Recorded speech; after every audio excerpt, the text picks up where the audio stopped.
Thanks, listeners, for joining us for Elko Live today. This edition of our radio show is pre-recorded. As we do on Tuesday, we're featuring the city issue in advance of the regular council meeting, but we are getting together a day early so that we can accommodate both of our schedules. City Manager Jan Baum and I plan to be on hand for the Elko Area Chamber of Commerce Chamber Benefits Luncheon, which is going to be going on at the time of this broadcast. So we hope you're listening from 5:30 to 6 anyway, and that you got to join in. Jan, thanks for being available today. Well, thank you. Thank you for having me, and it'll be fun to support the Chamber and see exactly what is included in benefits of being a member of the Chamber of Commerce. So it'll be a fun time. Thank you, Jan. Yes, so much.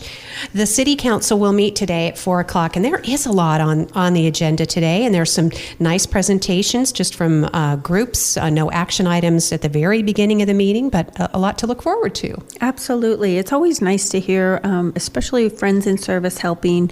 I think they supply a really great service to our community, and not everybody is really informed on what they supply and what they provide for our community, and so that'll be an interesting presentation. And I believe that Sherry and Tia will have some statistics on what they provide for our community, and I think that'll be interesting. And then the second presentation is with Ruby Sutton, and she is the director of the Miss Elko County Pageant and Leadership Program, and she'll present on the upcoming pageant. And so I didn't really get to visit with Ruby, but I think that'll be an interesting presentation. I'll look forward to that. Yeah, those will both be tops on the agenda. I know Fish has served thousands of meals, and what Tia said on a radio show fairly recently when they were doing their fundraiser for doing the prom night, Jan, is that they said people might be surprised how many residents are benefiting from Fish. It's not just travelers. Absolutely, and they are serving meals down at Fish, I believe, most days for lunch, and they serve thousands of meals, and what a service for some of the less fortunate, and sometimes people just need that extra help to get through some hard times, and it's a wonderful organization to help.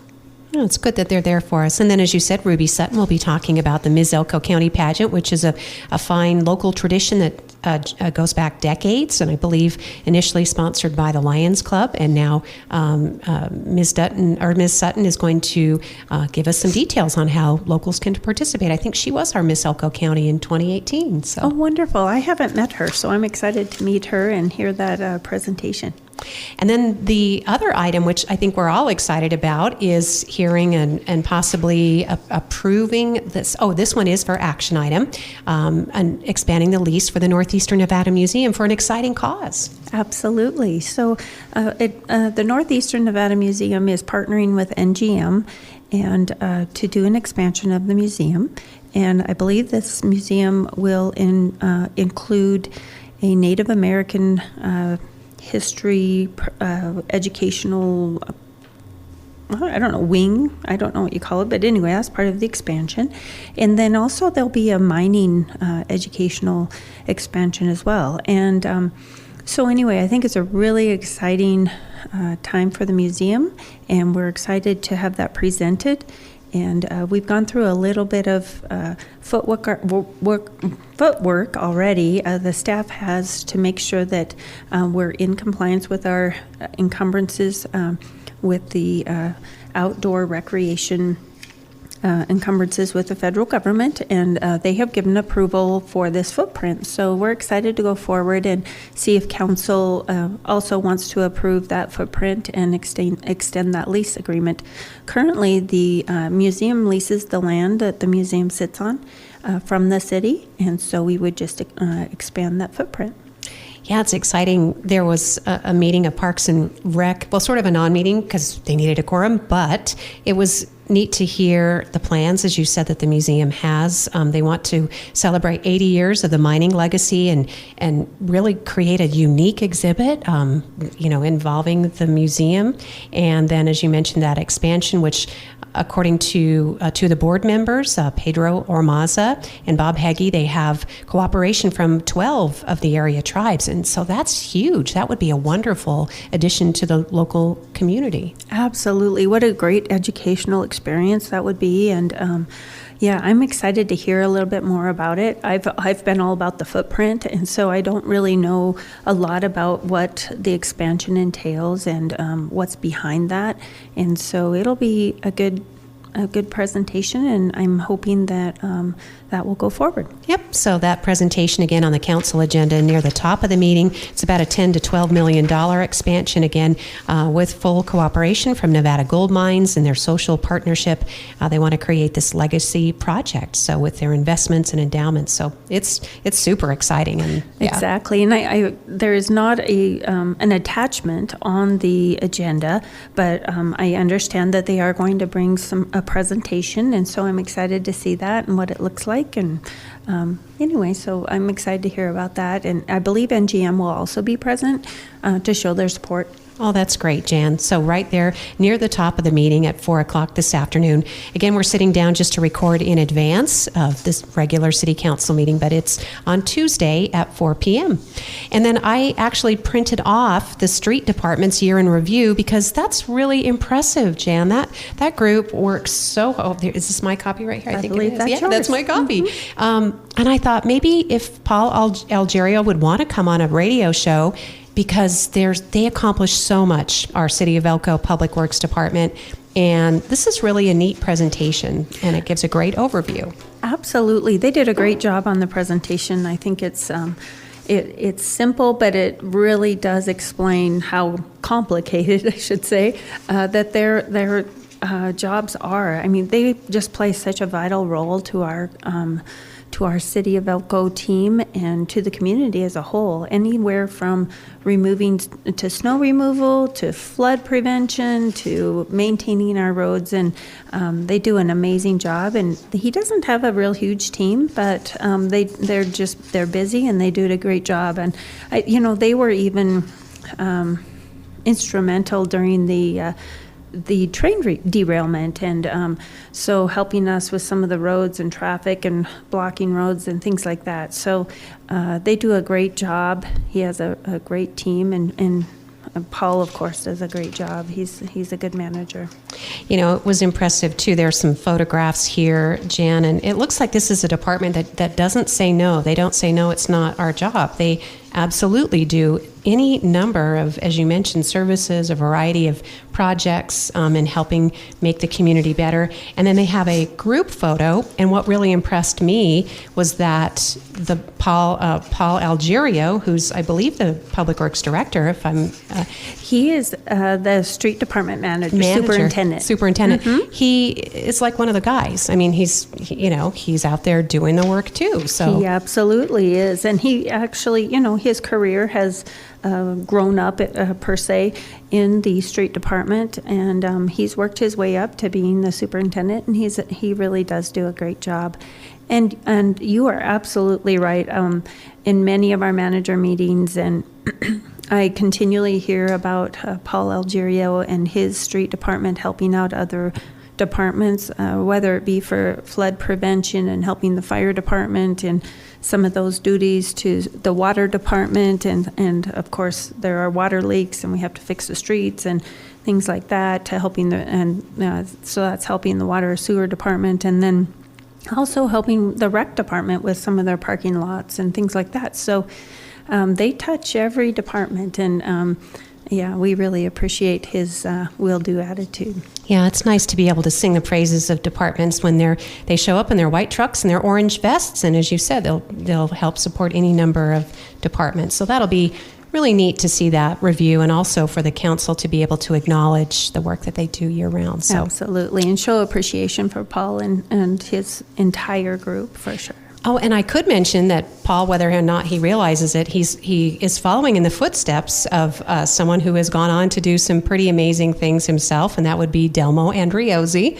Oh, right. Yeah, he started his career filling potholes with the City of Elko, and eventually becoming I think he was a public works manager or assistant. So. Yeah, I believe so. And then became a assistant city manager. And then actually went on to be elected to the county commission, where he's serving in his I think it's his final term, but Right? Yeah. He's been there for a while. And so I'll tell Paul next time I see him that Yeah. we have high expectations that someday he'll be a county commissioner.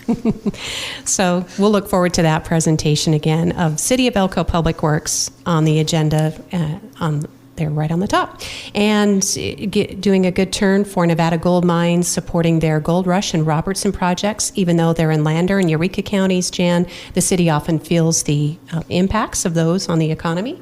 Absolutely. So both of those projects, you're right, they're in Eureka and Lander County, but as we know, many of the people that work at the different properties throughout Nevada Gold, most of them live in Elko or in Elko County, and they really do have an impact on our economy and the use of our services and the use of our small businesses, and it's very much appreciated. And so, for sure, we support those different projects. So we did some letters, and it's been 6 months ago or so, but they are a little farther along in their permit process, and so we're going to present those letters again. All right. Thanks, Jan. Jan Baum is our Elko City Manager. Again, we're talking in advance of this afternoon's regular City Council meeting. Also under consent agenda, and I know we're going to go back because we're going to spend some time talking about budget because that is a big agenda item today. But there'll be likely approval from the council so that city staff can give out those landfill vouchers to the adult volunteers who participate in Cleanup Green Up. Right. So Cleanup Green Up right around the corner. So I love Clean Up, Green Up. I think most people in our community do. So they participate all over the county. We have it both out at Spring Creek and in the city, participating in Clean Up, Green Up. And it's just a great opportunity to get out, and whether you just pick up your street or whether you volunteer for a team and come down to the park and wear your bright green or pink shirt, whatever it is this year. I'm not sure what color the shirt will be, but it'll be bright. And join a team and just take an entire morning and help clean up our community. After the snow melts and there's some garbage around the town, and it's nice to have that picked up and all over our community. So in exchange for people volunteering for Clean Up, Green Up, a lot of times they can't clean up their own property because they are busy volunteering down at the park or around town. So what we have done for many years is offer vouchers to the landfill so that people can take advantage of the free landfill day. So that is part of Clean Up Green Ups. Maybe some people don't know, but part of Clean Up Green Up Day is that the landfill is free that day. So not for businesses per se, but for residential service. And so we want to make sure that our volunteers can take advantage of the free landfill day as well. And so those vouchers will be good for a week, for one day during that week. And so anyway, that's a great Incentive, I guess. Incentive, yeah. Thank you. Of course. Yeah. That we offered for our residents, and I think that it's a good thing for people to take advantage of. Thanks, Jan. You can sign up for register in advance so you can get one of those T-shirts. The event is April 20th, so that's a Saturday.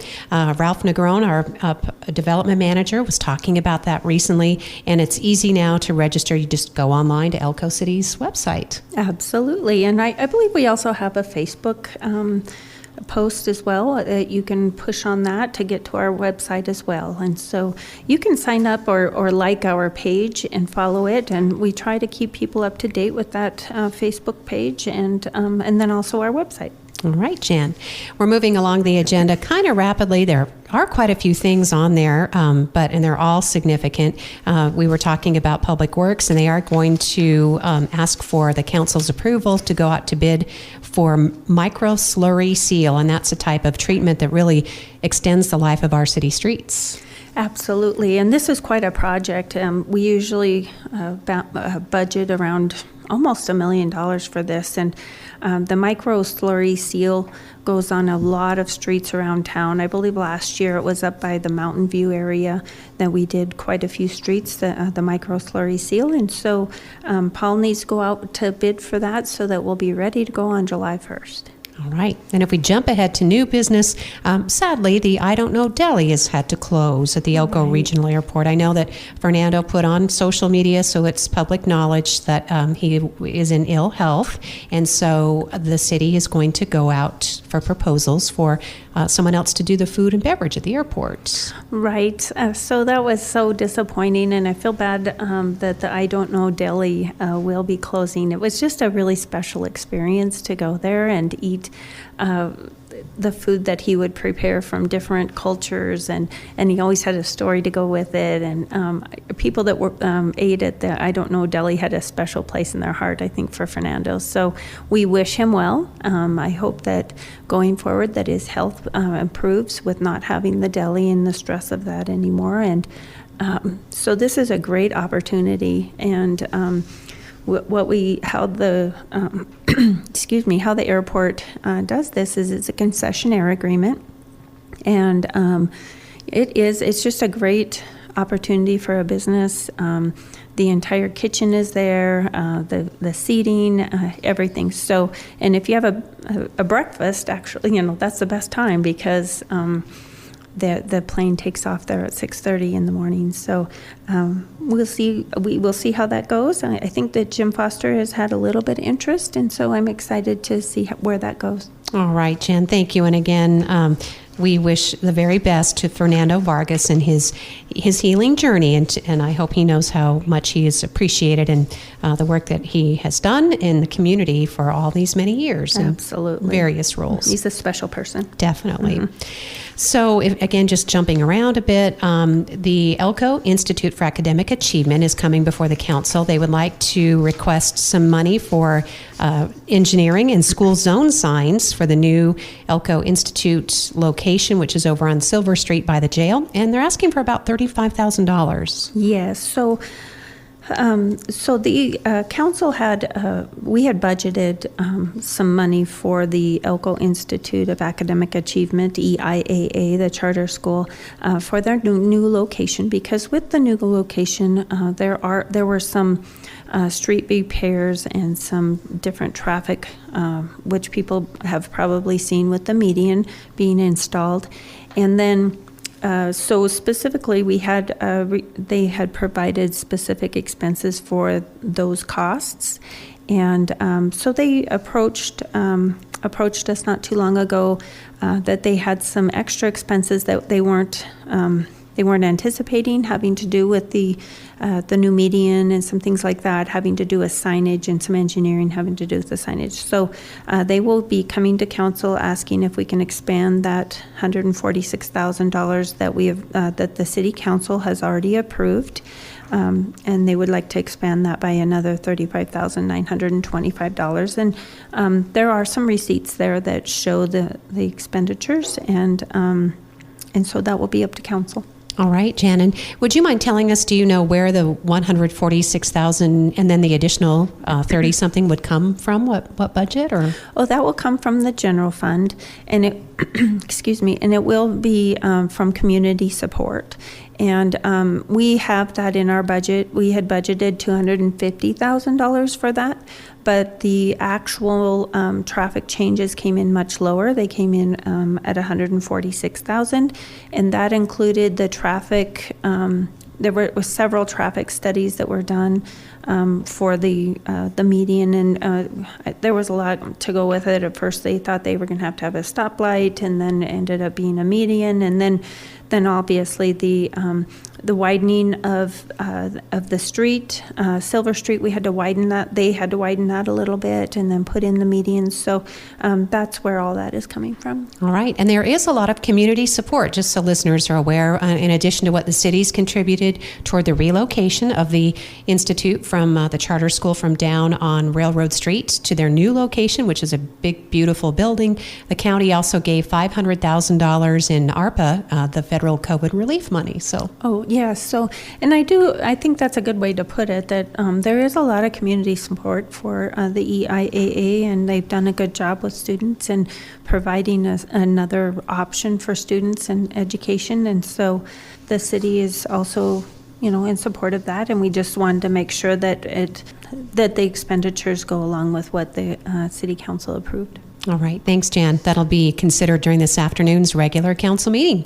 Under resolution and ordinance, the Ruby View Golf Course Advisory Committee met last week, and I understand they had quite a lively discussion, and that's always good because you had a full board of volunteers interested in the future of the course. Absolutely. It was actually a really great discussion. We had some there was a full board there. We have a couple new board members, which I think adds some perspective and some different insight. And so one of the new board members is the high school golf coach, which I think is, and he'll represent some of the junior golf and the younger golfing community, which will be good. And so they were very proactive.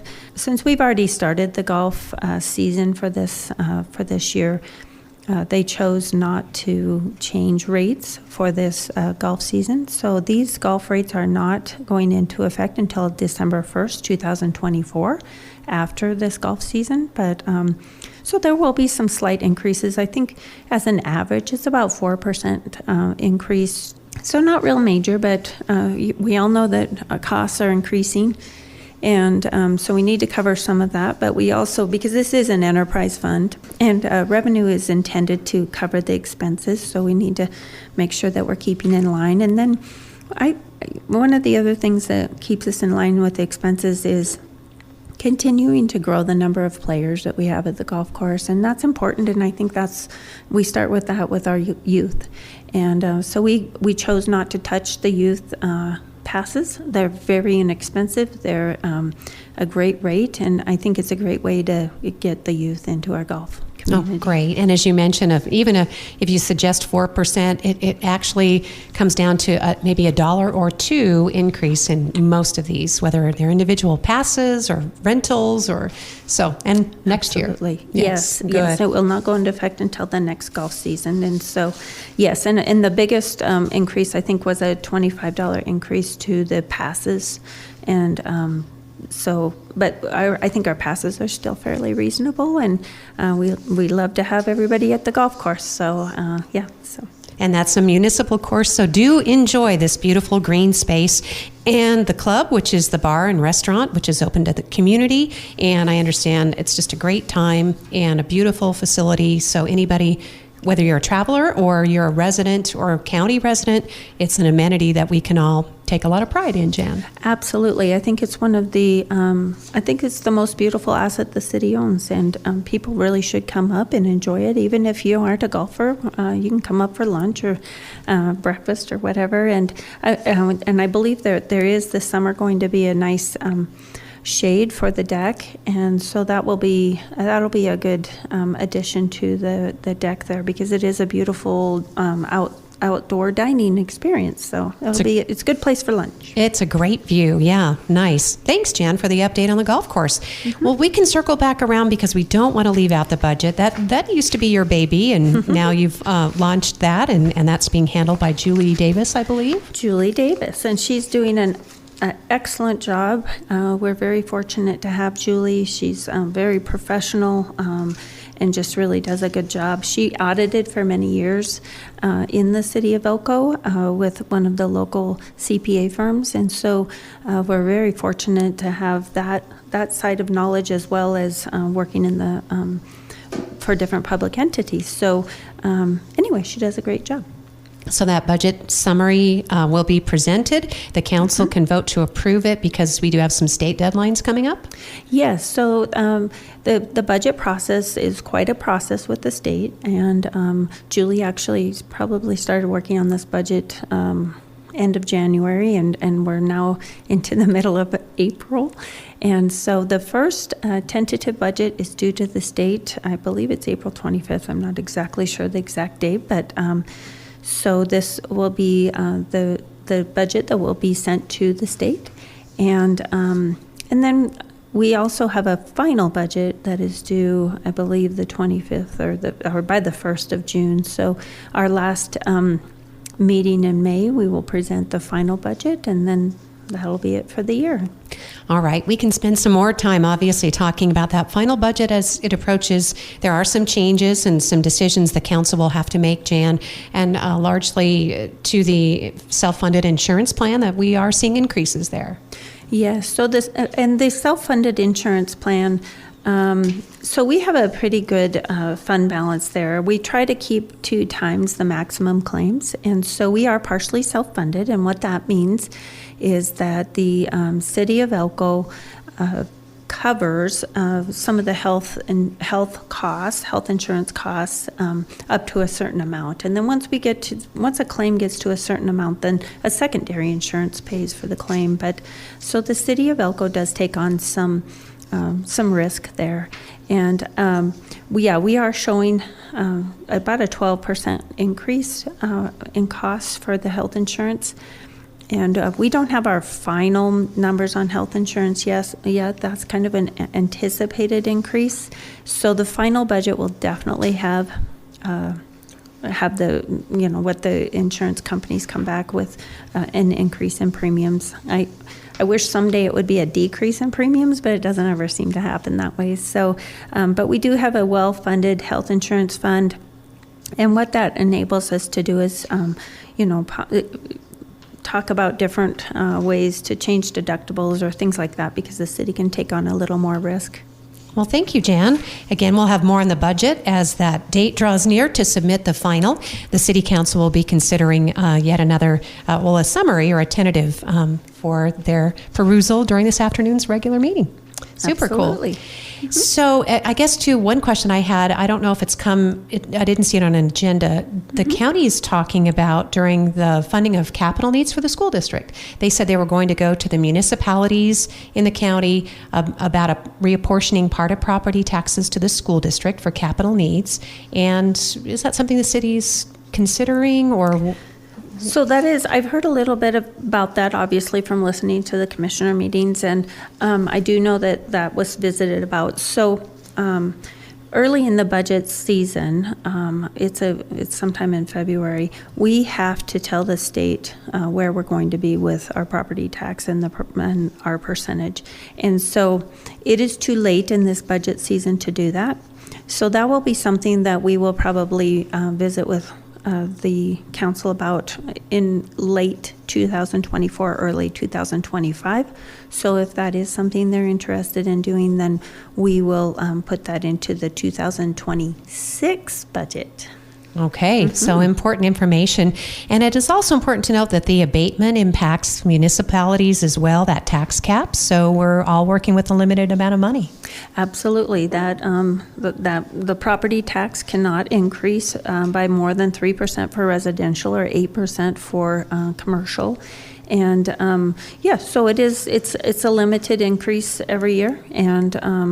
And really, property taxes isn't the biggest portion of our budget. Most of our budget, probably around 60% of our budget comes from sales tax, which sometimes sales tax is difficult to budget with, because it can, it fluctuates a little more than property taxes. Property taxes are fairly consistent, where sales tax can spike and drop. Well, thank you for putting on your fiscal officer hat. Jan, you have not lost that cap. So yes, very good job. And again, it's an important part of what our city management does in administering and doing it responsibly and being good stewards of our resources and being conservative with the money. So it's reflected. Absolutely. And you're exactly right. Every department needs to be a good steward of the taxpayer dollar, and remember that that's who's paying, that's who's funding our budget. And so we try our hardest to be good stewards of the taxpayer money. Well, I guess the last topic I have, and then I want to make sure we've gotten to all of the things you wanted to bring to the radio show today. We did see Rusty Barr give a lengthy presentation to the county last week about the event center, which is separate from the city swimming pool, the aquatic center, rec center, that has some different names. But there's no swimming pool update on this agenda, Jan. Are we hoping for something this month? We are hoping for something this month. So I'm hoping that maybe the next meeting in April, Rusty will come with an update. We had him on there. I think I rushed him a little bit, and so he will be coming hopefully at the end of April with an update. And we're just all anticipating that so much, and excited to see that groundbreaking. So. Hopefully there will be an update. Yep, full speed ahead. Hopefully he was reassuring during that county meeting, even though the focus seems to be on the event center right now. He did say that the groundbreaking will be announced and it will be done during the city council meeting. So that's cool. Oh, great. So that's what he said during the county meeting. All right, so, that's wonderful. yeah. Well, I did see an email with a proposed groundbreaking date, but I had no idea it was sometime in May, and so I hope that that will happen. I think one of the outstanding questions, Jan, is that, and this is something the council has had to ponder maybe more than the administration, but is if that prevailing wage is actually going to apply, because the nonprofit private partner with the city is the Boys and Girls Clubs, and that's really why this agreement was entered into initially, because that possibility, or that it was confirmed to us, it's so significant to save millions of dollars on construction by not paying prevailing wage. And Rusty has suggested that he got some outside legal opinion on that, and I'm sure our city attorney will go over that agreement if we have one, right? Right. So that is, we want to make sure that, again, we're doing the best with the taxpayer dollar, and part of that in small communities is partnering with our nonprofits. So honestly, we can even think about the museum. So the city of Elko rents or leases land to the museum for a minimal cost, and when they do their expansion, that will not be a public works project, correct? So this is a similar setup. So we conveyed land to them. We are going to have to lease a portion of that because it's encumbered land, and we cannot convey encumbered land. And so we will lease a portion of that, mainly the outdoor pool. And so I think it's a similar situation as the museum. And so when they do their construction on their land, or even on our leased land, that will not be a public works. So there's been a lot of communication around that, and so I'm hoping that we've looked at every angle and how all that works. So there was some legislature a year ago right now that was being proposed where if there was a partnership between a private and public entity, then it would automatically be public works. But a lot of that language was taken out of that bill. And so as of now, we do believe that these public partnerships will not trigger public works. Boy, that's a lot of P's. It is a lot. But anyway, we're pretty confident that we can go forward in this way, and the project, can go forward as a private partnership, and so. And as you mentioned, that legislation, had it been successful, it would have been devastating to rural communities. There would hardly be a large-scale project like this that we could, especially if it were an amenity, because prevailing wage adds so much to the cost. And in a rural community where we don't have as many union-represented labor entities available to us, we still are a right-to-work state. And a lot of this legislation gets driven by Southern Nevada, where they have huge union organizations, and they want to make sure that their workers are paid absolutely the best that they can be paid. But rural communities just aren't to scale, and it would be devastating to us. It really would be. And there are, I've been in a few meetings recently where we're compared to Boise or Salt Lake or Reno or Vegas. Why don't we have this? Why don't we have that? Well, we don't have the tax base that those bigger cities that are hundreds of thousands of people have. The city of Elko is a little over 20,000, but not much, and so our tax base is a lot smaller, which also it limits the amount of resources that we have for recreation projects like that, and so that you're right. That's how rural Nevada, or rural communities in general, get things done, as they partner with private and public partnerships. And there are several properties in the city of Elko that the city leases to different public entities. CADV is one.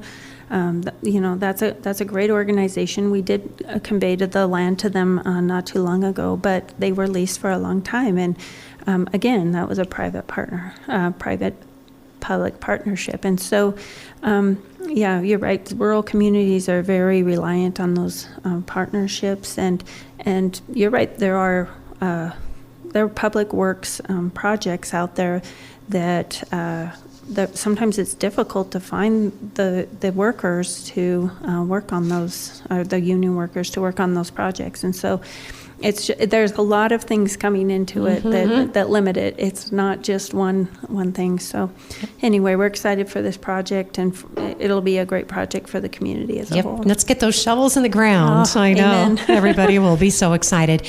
And we'll continue, obviously, our conversations. Jan, thank you for your leadership in all the various departments and hearing just great things about the job that you're doing. Thank you for your understanding and your care for the community. That really comes through. So, thank you. Well, the community's been very good to me, and so, I enjoy it. So thank you so much. And thank you, listeners, for joining us for another edition of Elko Live. City Council meeting will be at 4 o'clock this afternoon at City Hall.